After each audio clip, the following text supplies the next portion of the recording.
Plano cartesiano. Nessa semana, a gente vai estudar esse conteúdo na PET.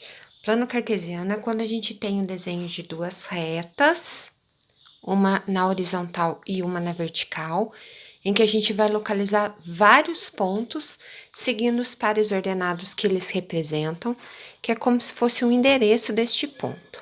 Para a gente fazer o desenho do plano cartesiano, a gente precisa fazer duas retas, como eu disse. Uma na horizontal, que é deitada, e uma na vertical, que é em pé. Para facilitar o desenho dessa representação, eu vou fazer o seguinte: cada linha, cada tracinho da linha aqui vai representar um número, tanto na parte de cima quanto na parte de baixo. Repara para você ver que eu coloquei essa reta na horizontal seguindo uma linha que a gente já tinha no caderno. A reta da horizontal recebe o nome de eixo X ou de eixo das abscissas. E o da vertical recebe o nome de eixo Y ou eixo das ordenadas. Aí, partindo deste ponto, eu vou marcar vários números do lado direito a cada 1 centímetro e vários números do lado esquerdo a cada 1 centímetro também, para que a gente tenha a mesma distância de um número a outro. Depois desses pontos marcados, a gente pode colocar o número que eles representam. Então, essa origem, que é o ponto de encontro das duas retinhas, é a posição do número 0. À direita, nós temos os números positivos. As setinhas que eu coloquei na ponta é para indicar que eu posso aumentar os números para lá. E os números à esquerda são os números negativos que a gente já conhecia anteriormente no estudo desses números inteiros. Para colocar os números na reta da vertical, a gente segue o mesmo raciocínio. Cada tracinho para cima representa para a gente um número positivo e cada tracinho para baixo representa para a gente um número negativo.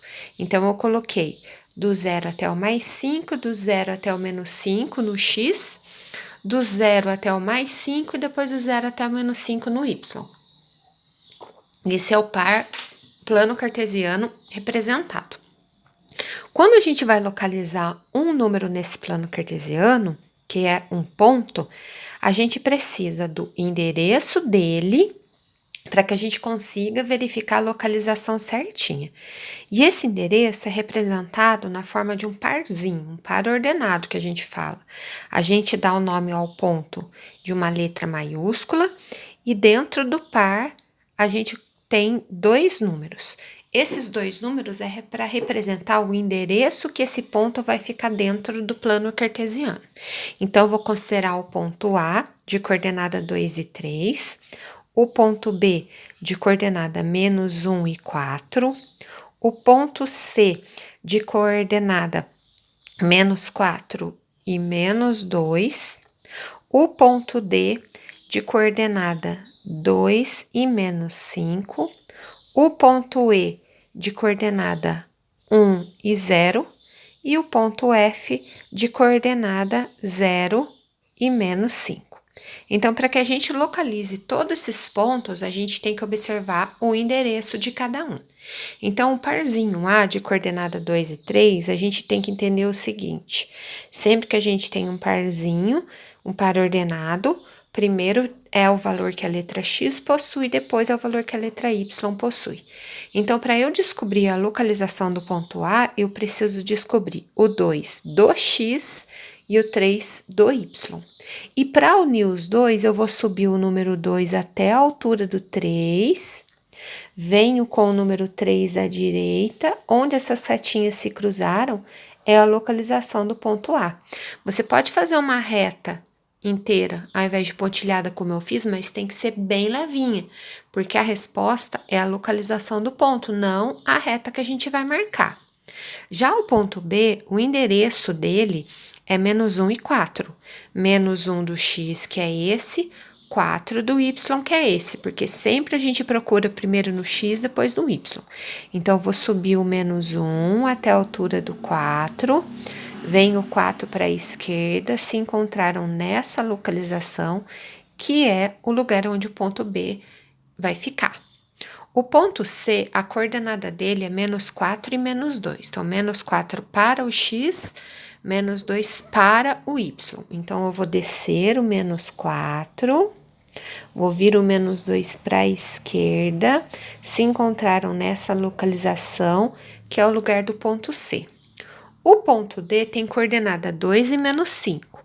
2 para o x, menos 5 para o y. Então, eu vou descer o menos 2 até a altura do menos 5. Vem o menos 5 à direita, se encontraram neste lugarzinho que é o ponto D. E, por fim, o penúltimo é o ponto E de coordenada 1 e 0 e F 0 e 5. Quando a gente tem o número 0, é em cima do eixo do outro. Então, aqui, por exemplo, você tá vendo que o y vale 0? Então, o E vai ser em cima do eixo do x no número 1, que é aqui.